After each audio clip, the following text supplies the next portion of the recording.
Assalamu alaikum wa rahmatullahi wa barakatuh. Ahlan wa sahlan wa marhaban bikum. Welcome to another live edition of the Sulaimaan Ravat show. It's Friday evening. Once again, we're coming to you live from our studios here in Sunning Hill, Johannesburg, channel 347 DSTV. And we welcome all of our viewers this evening on DSTV. Throughout Southern Africa and wherever else you may be watching this program from.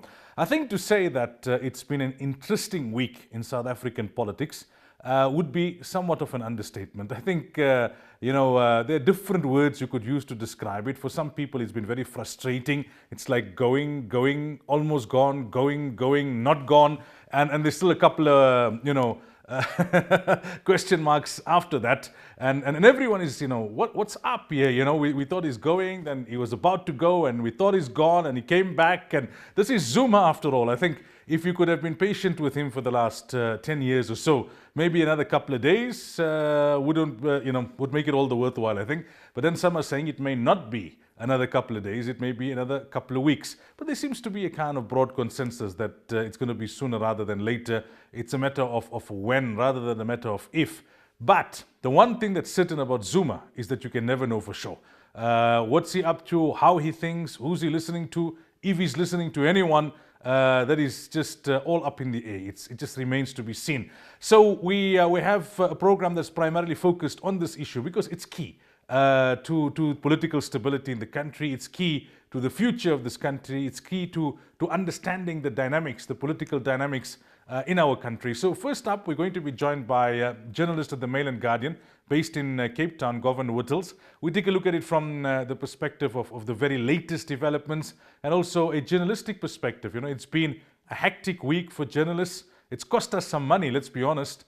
Those tickets, hey, I tell you, maybe another day we have to talk about South African Airlines, Mango and Kulula and all of them and their policies when it comes to refunds and when it comes to changing tickets. But so journalists felt some pain in their pockets, but it's been a hectic week for journalists, but at the same time very interesting.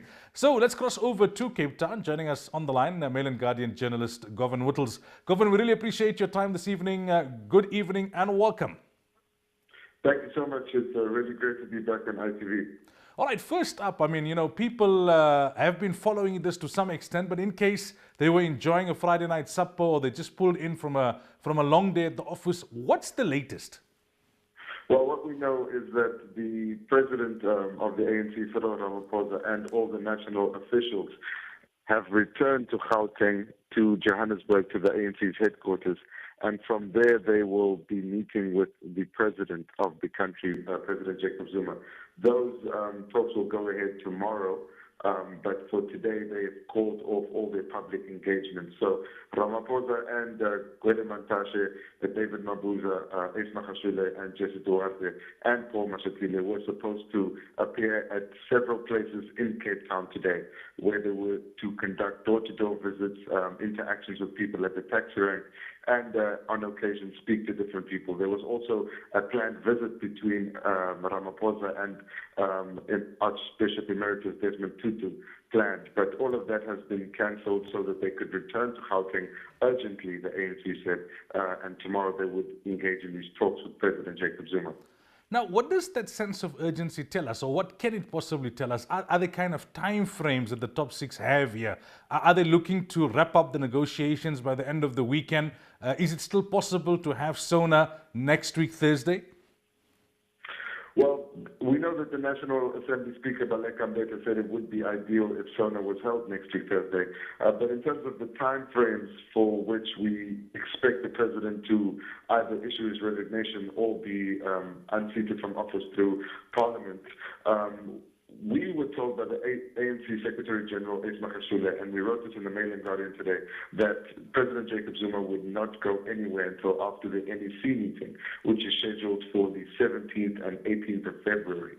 At the same time, we were told by members of the ANC caucus who spoke to the Mail and Guardian on condition of anonymity that the president gave an indication that President Jacob Zuma would leave office in a matter of days.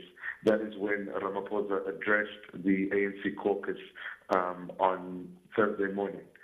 So there are conflicting messages coming through, but we have to also realize that there are also still competing factions within the ANC at this stage. And despite their best efforts to portray a discussion of which is bringing progress, there's mixed messaging coming from the ANC Secretary General and then the members of the caucus, who are of course speaking to the media without having permission from their chief whip. Mm-hmm. Now, from a journalist perspective, what's the last week or so been like? From the time the speculation started that SONA could be postponed, we know that initially the opposition parties wanted it to be postponed. Baleka Mbete said no, it's going to go ahead as scheduled. Then the speculation started. Then we had that National Working Committee meeting. Then you had the top 6 meeting with Zuma over the last weekend. Postponement of SONA, then the postponement of the NEC meeting. All of those things that happened in such a short space of time. What's it been like as a journalist? Well, it's been very stressful, very difficult keeping your finger on the pulse with everything developing so fast. I think we know that the EFF had initially called for a motion of no confidence against President Jacob Zuma to be debated before the State of the Nation address. But as soon as the ANC National Chairperson, Gwede Mantashe, on Sunday night tweeted that they were on their way to go and speak to President Jacob Zuma about doing the right thing for the country and for the ANC, I think everything got hectic from that moment forward. It's not been a lot of hours of sleep, but for most journalists, but I think that the information that's coming through is definitely revealing the sensitivity and the difficulty of the negotiations that are currently underway. We do know that some of the other journalists are still trying to find out what exactly was said in that meeting between the two presidents, that is President Ramaphosa and President Zuma. But at this stage, there's been very little information from that direct talks that has actually come up.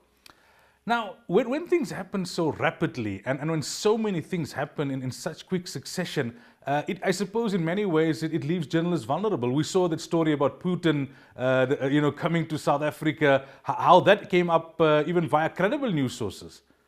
Yes, and the phenomenon of fake news, as they say, was prevalent at this time. I think there was also a message which stated that President Jacob Zuma was to issue his resignation speech on SABC at 7 p.m. That one came before the fake media alert of Russian President Vladimir Putin, apparently on his way to South Africa. And then, of course, today we also saw another message saying an urgent NEC meeting had been called for tomorrow, and ANC officials were quick to dispel those rumors.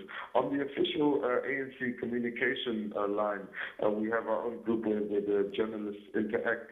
There was a lot of demand for information, and a lot of quelling of rumors by the ANC officials. Obviously, this is during the sensitive time. A lot of misinformation is being spread on social media as well as officially.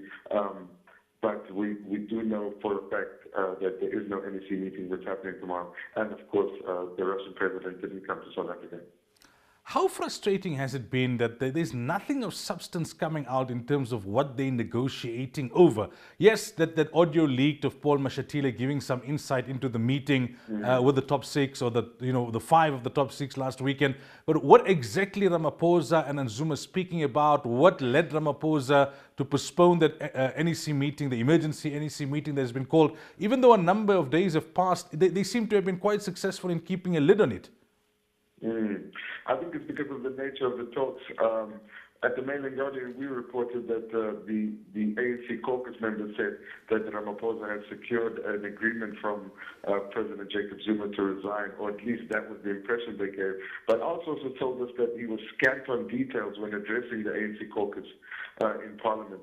So the detail and the real compromises that are currently being discussed by the two presidents has really not been definitively established at this stage. Even if we look at the statements which were released by Ramaphosa after speculation about the detail started to soar online and on different media platforms, it doesn't really provide any insight into what the holdup is. And right now everybody is speculating on the immunity deal, but there really hasn't been any evidence of that. In fact, we've seen the presidency itself decry those rumors. I think the reason why it's difficult to get the information is because there are fundamentally two people sitting in a meeting, and both of them are presidents. For journalists, it will be very difficult or it's very rare that you find a journalist able to say that he holds a president as his source. Yeah. The postponement of SONA, just to give our viewers some perspective, how much of a disruption was it for journalists? How much did it cost journalists in terms of, accommodation and flights and all of that was already paid for? I don't think people understand sometimes how much of a challenge it is for those people who are going to be directly involved. Of course, people should realize that the State of the Nation address is accompanied by several different events which happen before and after the actual State of the Nation address. Like, for example, with the Mail and Guardian, we held a critical thinking forum today at the National Library here in Cape Town, and it was well attended. But the purpose of the critical thinking forum would have been to discuss the State of the Nation address and what was said by the president and the different things that had happened. Of course, we were able to hold the critical thinking forum with the developments that are currently happening, and we were able to make a success of it at the Mail and Guardian. But I think that just illustrates one of the examples of the length that people had went through to prepare to deliver the State of the Nation address to the public, and obviously having to reschedule because of that. I think Baleka Mbete, the speaker, also said that she had found it embarrassing to tell people from overseas to turn back and not to come yet because they weren't ready. And the fact that it's been postponed indefinitely is also not a positive sign. Mm-hmm. And finally, Govan, before I let you go, I know, at the moment it's anyone's guess, but using your journalistic experience, what's your prediction? Well, I think the exit of President Jacob Zuma from office will definitely either be catastrophic itself or leave a lot of disruption in the functioning of government in its wake. Because our people within the ANC have told us that one of the reasons why Jacob Zuma's supporters don't want him to leave office is because they're afraid that the leadership affiliated or the leadership in the likes of President Ramaphosa will use the state of capture inquiry to target them for official investigations. So I believe that the resignation of the president or his recall from office is tied to the political futures of a lot of upcoming politicians in the ANC, and it is much more than Jacob Zuma's presidency on the line here. All right, Govan, thank you so much for your time this evening. Really appreciate it. Thank you so much. It's been a pleasure. Have a great weekend. Thank you. Thank you. You too. That was Govan Whittles talking to us this evening live from Cape Town. He's with the Mail and Guardian, giving us some perspective on what's it been like for journalists over the last few days, and also giving us some insight into the very recent developments. So the top six are back in Gauteng, and Jay-Z is back in Gauteng as well, and they've moved from Cape Town. Maybe I think the lack of water was getting to them. So they're back in Joburg, and now they're going to negotiate with the better supply of, or they're going to be more hydrated while they negotiate, or they'll be able to take long showers. Or I don't know if Jacob Zuma will be able to sing in the shower, and that will put him in a better mood as he negotiates with Cyril Ramaphosa. Anyway, South Africa at a crossroads. Who's going to be our president next week this time? I don't know, and I doubt that you do. But anyway, let's go for a break. When we come back, we have Mohammed Kaji from S03, and then we do some analysis and try and unpack. In reality, we're going to just guess.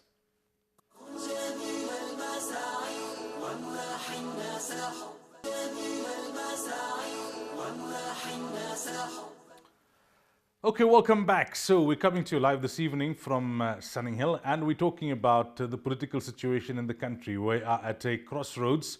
Some have referred to it as a Mexican standoff, where both parties are so strong that neither has got an advantage of significance, or neither has got the upper hand. I don't know. Everyone seems to feel that Cyril has the upper hand. He's just moving very cautiously. He doesn't want the boat to be rocked too much. Anyway, let's start unpacking, and we have in studio now the Executive Director at S03, and that is Mohammed Kaji. Mohammed, assalamu alaikum wa rahmatullahi wa barakatuh. Alaikum salam wa rahmatullahi. I actually thought after Nasraq in December that at least 3 or 4 months we wouldn't have to discuss too much of this intense politics, and we wouldn't have to talk about Zuma too much. I thought it would be more towards May, June, when the wheels would start moving slowly to nudge him and edge him out of office. They've moved quickly.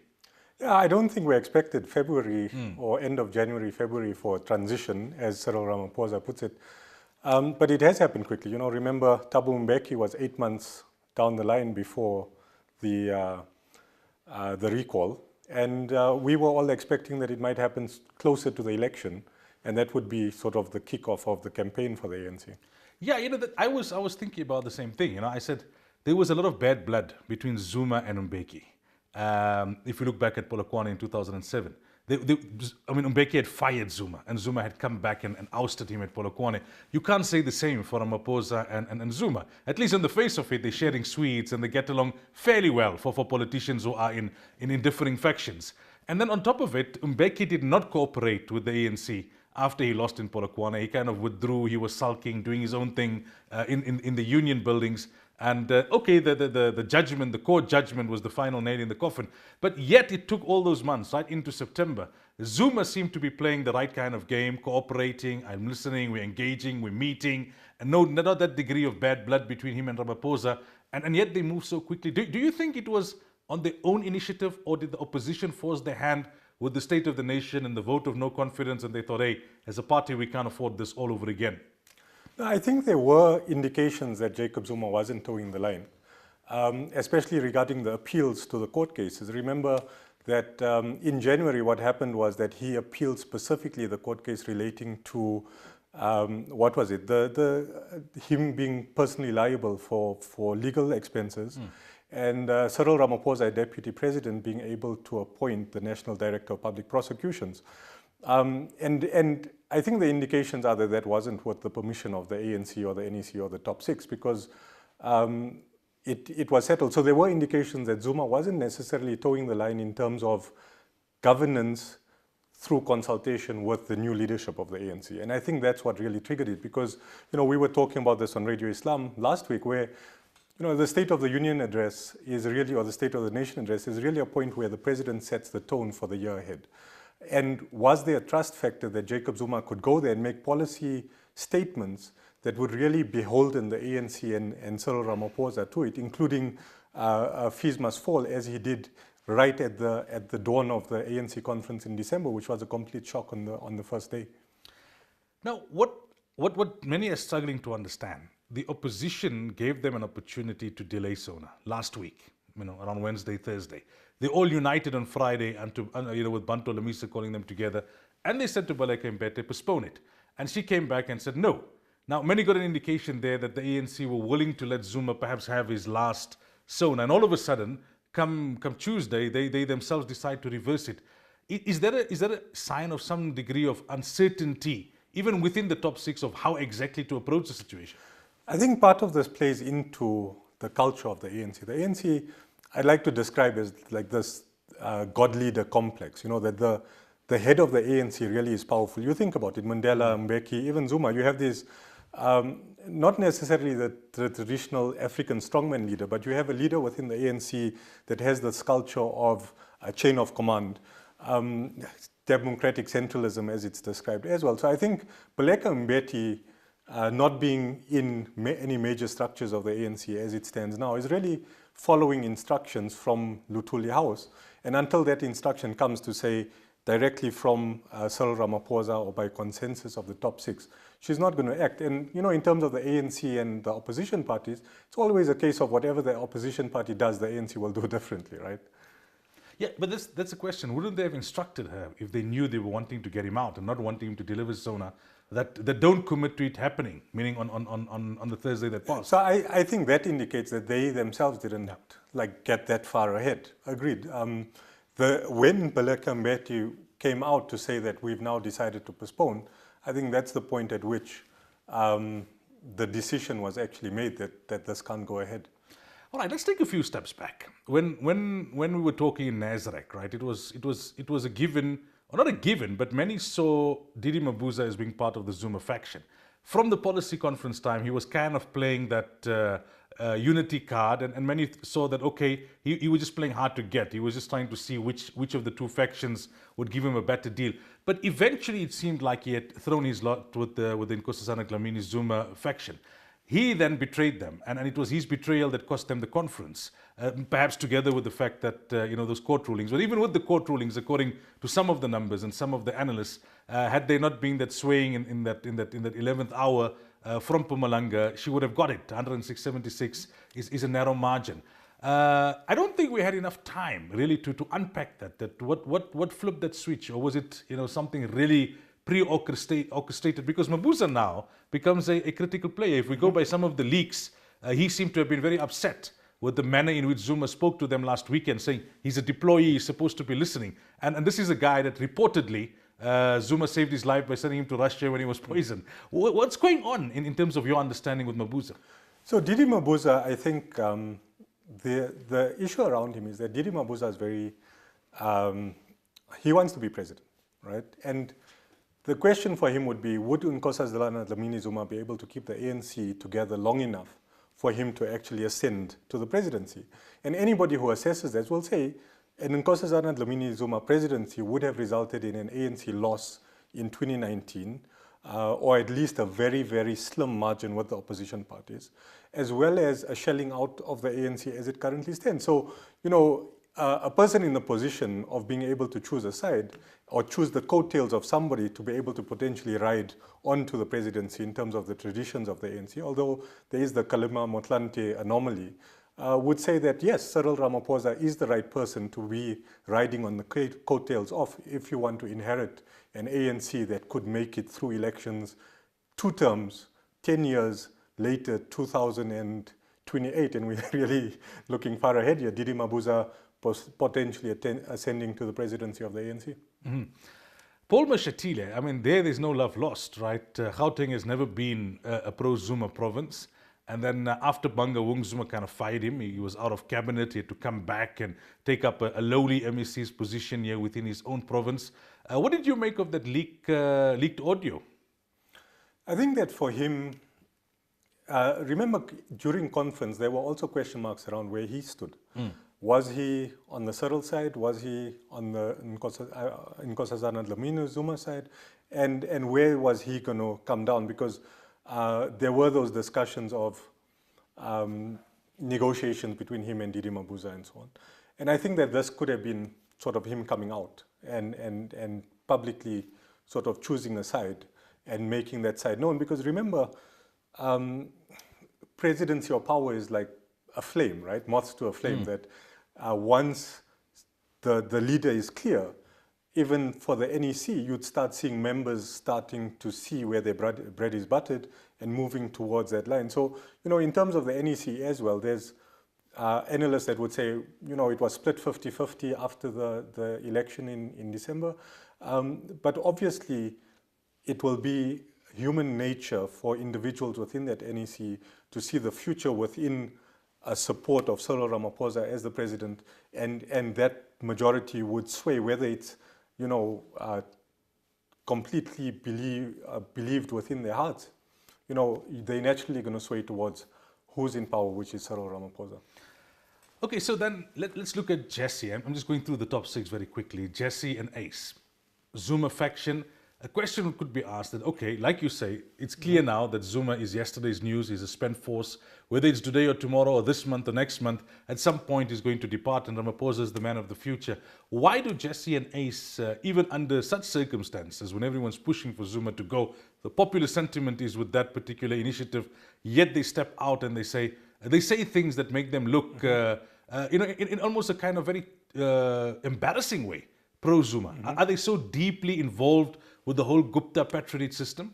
Exactly. So as Govind said, there's this fear that an exit of Zuma would mean a cleanup within the ANC or a cleanup within the administration. So Paul Mashatile and Didi Mabuza are probably assuming that they're safe enough. They have the skeletons in the closet, but they don't necessarily have skeletons within that closet. And that's a closet that's going to get cleaned up first and be,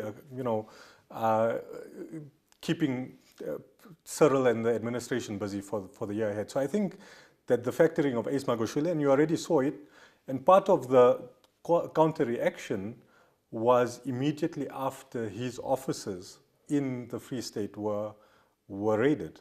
Those statements that he made in KwaZulu-Natal weren't long after his offices in KwaZulu-Natal were raided. So I think him and Jesse particularly are probably fearing that should Jacob Zuma exit, they first in the firing line, because they are also annoyances to Cyril, right? He needs a unified top six to be able to deliver his platform and to be able to see through the change that he speaks about. Ace, you can understand, right? He's implicated in so many scandals, it's hard to enumerate.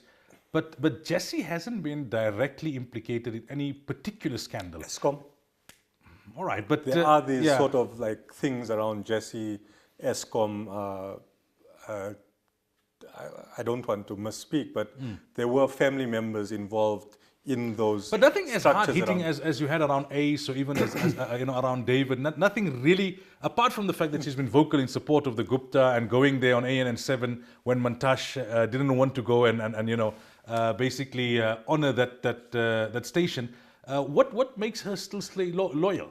Well, in her words, she said he's still the president of the country, and as long as he's president of the country, she'll be loyal to him and defend him. And she said if it was Cyril Ramaphosa in the same shoes where he was under attack, then she would do the same.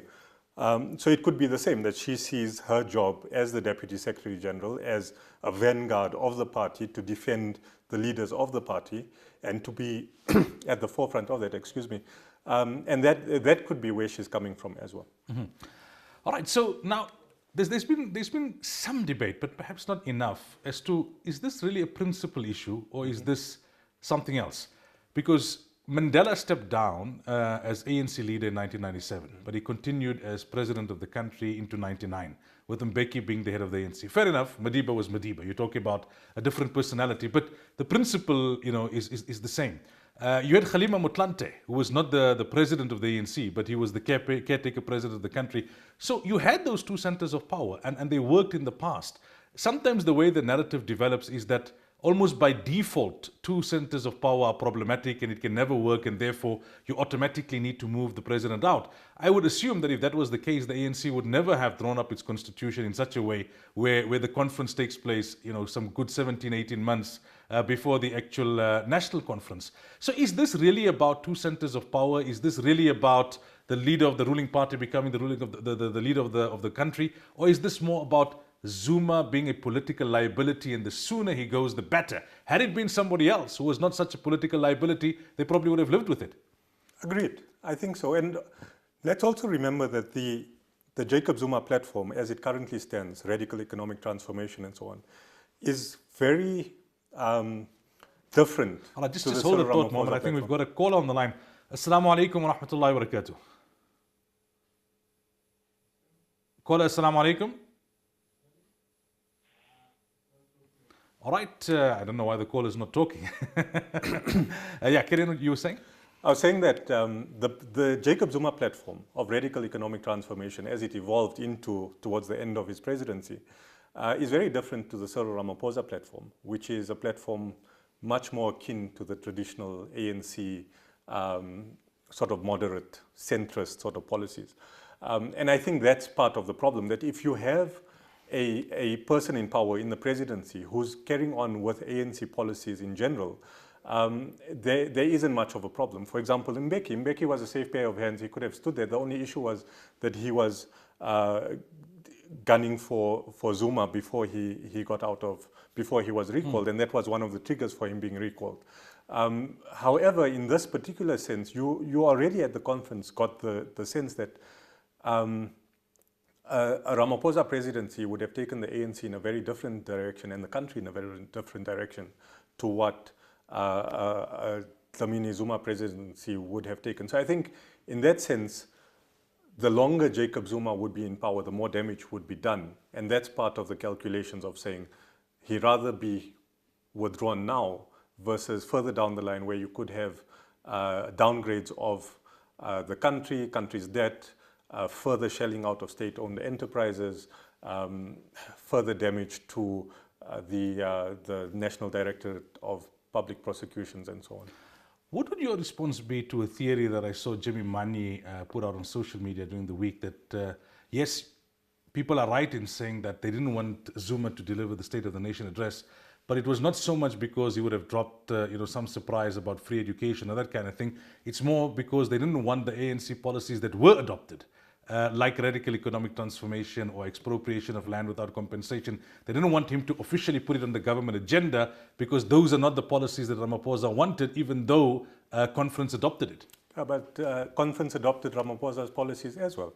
The National Development Plan was adopted at Mangaung, right? So there's the schizophrenia within the ANC that it, being a broad church, having multiple ideologies within it, being Africanist as well as liberal at the same time, you have policies that are adopted on both sides of the divide, right? So you in a sense now can say that you ANC and choose a policy that suits yourself. The NDP would be said to be centrist, more sort of liberal economic, and the RET policy. So now would the policies adopted at the conference now supersede policies adopted in Mangaung?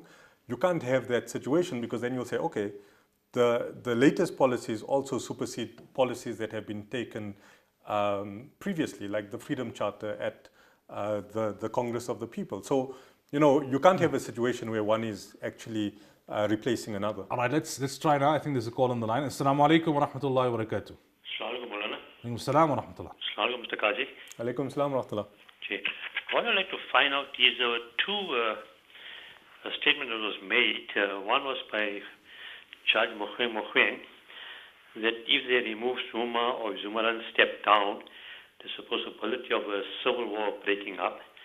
And now the other catch-22 situation is, Mr. Qazi would reply, is about if Zuma sacks Ramaphosa, is in a position of doing that, or if Ramaphosa sacks Zuma, can that cause a problem, a major problem in South Africa? Is that a fear they have? And the other one is that if Zuma is removed from power, can he be arrested for all the corruption that took place in the country? Okay. Zuma fear that. All right. Jazakumullah for the call, brother. Assalamu alaikum wa rahmatullah. The civil war thing comes up from time to time. I see even the SACP kind of floated it a few days ago. I think we're far from a civil war. I don't think we at the situation where we're on the brink of, the ANC splitting into two and fighting amongst itself. And there were these sort of rumor mongering of Jacob Zuma sort of getting impedes to start like gathering and so on. I think we're quite far from a civil war. And as long as there's negotiations taking place, I don't think we need to like worry ourselves about that particularly. And when I mean far, I mean like really far away from it. I don't think we see any major signs of any sort of split. And for any type of civil war to actually break out, the military needs to get involved. And traditionally, our military is very sort of within the constitution and constitutionalist. They're not so politicized. They're not politicized and really haven't been since 1994. So I think that's something that we shouldn't really be worrying ourselves about. The second thing about, Jacob Zuma firing Cyril Ramaphosa as deputy president. It's well within his powers as the president to be able to do it, but there will be consequences for him. And obviously the consequences for that would be him taking a consideration that if he has to do that, what would the reaction of the ANC be in terms of the top six, the NEC and the NEC? And I think that would obviously mean that the NEC would have to meet and obviously take a decision on that. So on the other side, with Cyril Ramaphosa firing Jacob Zuma, he can't do it on his own. And that's really why they're negotiating, right? For him to recall Jacob Zuma, he would have to have 50% of the ANC-NEC support a motion to recall Jacob Zuma. Would he not need more? Because isn't the NEC kind of do things by broad consensus? It's not a straight out vote. Yeah? They do. So it's by consensus, but in general, even when Thabo Mbeki was recalled, the numbers were saying that potentially Jacob Zuma had 60% of the NEC at that time. So you could say, okay, maybe 2/3 or around 60%, but in general, the NEC would have to make a decision that would recall Jacob Zuma. And we can get back to that as well in terms of the NEC meeting that was postponed and so on. So in that scenario, the NEC would make a decision and recall Jacob Zuma, and then Jacob Zuma as the president would have to oblige or say, no, I'm not obliging, and then the constitution would have to play a part. The third question was? About Zuma being arrested. Zuma being arrested. Look, if in terms of the deal, so we'll also probably get into this, but what are they talking about? They're really talking about a deal for Jacob Zuma. And that deal, you can assume, we don't know the information because there's two presidents in the room and none of them is leaking information. So what are they talking about? For Jacob Zuma, it's about his interests. His interests are really protection from prosecution for himself, for his family, for his allies, right? And the costs, the legal costs or potential legal battles going on. So obviously if one's there, which is immunity from prosecution, then that might not result in legal costs going forward. But what about legal costs that he could be liable for in terms of the court case that's currently at the Constitutional Court that could run into millions of rand? So one view is that Jacob Zuma is playing for time. One, for the court cases to start playing themselves out, because as long as he's president, the state has to pay for those legal fees, and he has the entire machinery of the state at his disposal to be able to delay the inevitable. And immunity from prosecution. So there has been these discussions around, can Cyril Ramaphosa give him immunity? No, Cyril cannot give him immunity. But Cyril can agree a deal that he can then go sell to the NEC, which the NEC through Parliament can then introduce as some sort of immunity bill. And that's how immunity would be introduced. The ANC has a majority in Parliament. If he's able to sell that to the ANC and to the ANC caucus in Parliament, that this is the best for the country to go ahead, the ANC has the numbers to be able to pass that sort of immunity. Now, I haven't looked into the details around whether a two-thirds majority in Parliament would be necessary for that. So would it be considered a constitutional amendment, or is it just a straight majority in Parliament because it would be considered just a bill in Parliament? But there are legislative ways for that to actually take place. Just a quick one on that issue of civil war. How significant is the tribal factor and the provincial factor currently? There is this talk that KZN are feeling quite marginalized, perhaps by their own doing. They've got no representation in the top 6, even though they are the biggest province in terms of membership. How much of a factor is that in terms of playing in Zuma's favor? Is there still that significant tension between the Zulus and the Cosa Nostra within the ANC? I think there is. And Jacob Zuma was the one who actually started playing up that tribalism within the ANC during his term. And not just tribalism within the ANC, South Africa in general, the increased sense of divisions between the different race groups and so on was far more during the Zuma presidency versus the Mbeki presidency, and obviously we remember the Mandela presidency. So KwaZulu-Natal is a major factor. I think the fear that Cyril Ramaphosa has is that a particularly brutal fight, and I'm not talking a fight in terms of violence, I mean a political fight between Jacob Zuma and his supporters, his hardcore supporters who aren't willing to jump the fence for personal gain, and the Cyril Ramaphosa supporters is a potential split of the party and a loss of KwaZulu-Natal in terms of support of the ANC within KwaZulu-Natal, which is one of our most populous provinces after Gauteng. And that would have a very damaging effect on the ANC to lose another province. And let's remember that after the first election, KwaZulu-Natal wasn't an ANC province. It only took place in the second election. So in that sense, for Cyril Ramaphosa, his interest would be keep the party together. Don't embarrass Jacob Zuma. Don't antagonize his supporters. And try to avoid what happened with Mbeki, where you had a stream of people leaving the party, you had a purge of members within the party, and you had the ANC ending up much weaker after that rather than stronger. All right, let's take a break. When we come back, we continue the discussion.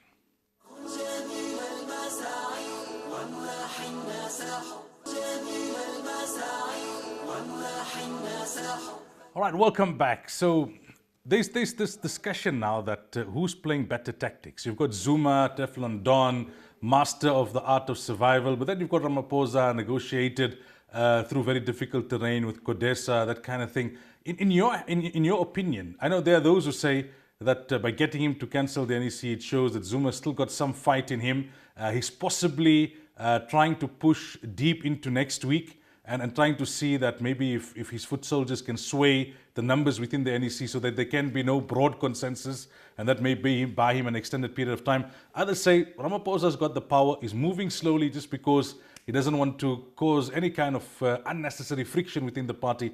Who's playing smarter tactics at the moment in terms of what we know on the apparent? I think we're all making assumptions, right? So I can choose a thumb and then either way, I don't know which one you want me to start with. But like my inclination is that Cyril has the upper hand because he's the president of the ANC.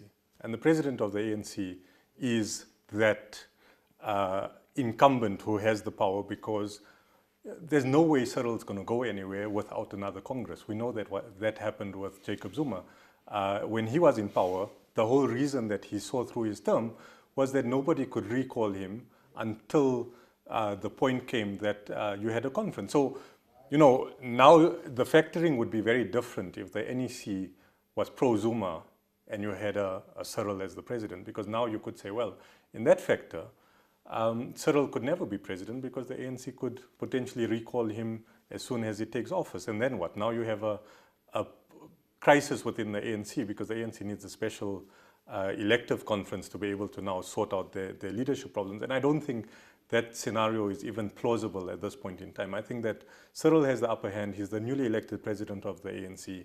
He has the numbers within the NEC. Yes, possibly Jacob Zuma's side is trying to sway him to buy time. But that time, I don't think is going to come. I think that it's just a case of not trying to antagonize the supporters of Jacob Zuma through a very brutal political fight within the ANC or very brutal power struggle within the ANC. And there was a comparison made to Margaret Thatcher today by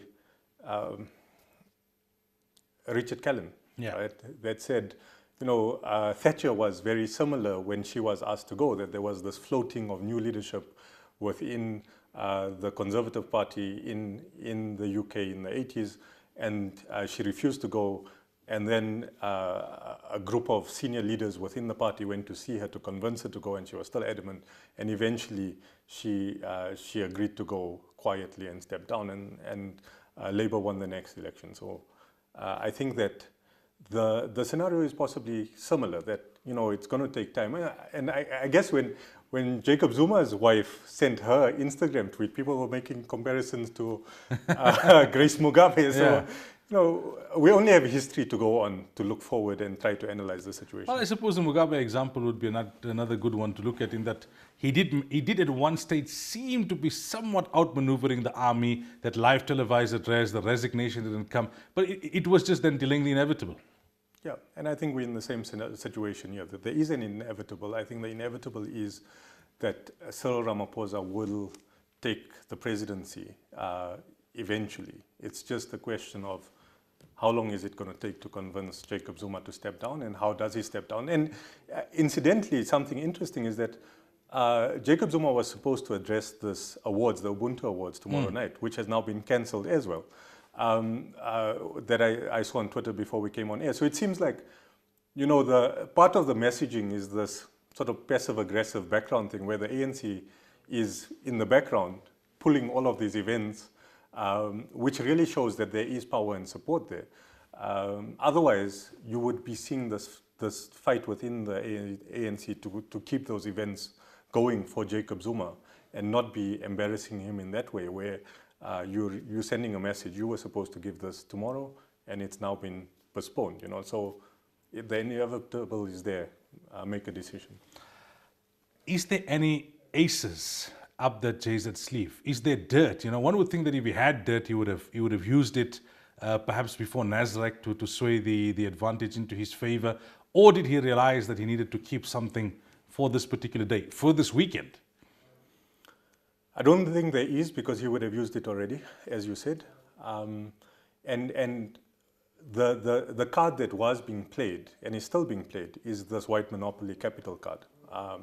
And you could say that, you know, that message that was sent out by Jacob Zuma's wife, Madiba Zuma, was sort of independent of any thought. But remember what she said in there. She was saying that he doesn't take instructions from across the Atlantic, right? So the theme behind that is this theme that Cyril Ramaphosa, and remember that the same narrative was being weaved by Ace Magashule and Jesse Duarte in part, that this isn't the true leadership of the ANC. Cyril Ramaphosa isn't the true ANC president. Joined in 91. We need to wait 5 years. He joined in 91.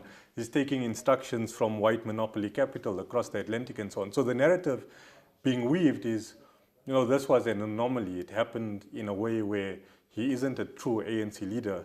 And that narrative sort of plays into the narrative that others always use. And I think that's a good point on which to conclude. Let me ask you the last question. Is that perhaps also at the core of it? Forget the immunity and the legal fees and all of that. That probably and it's a factor.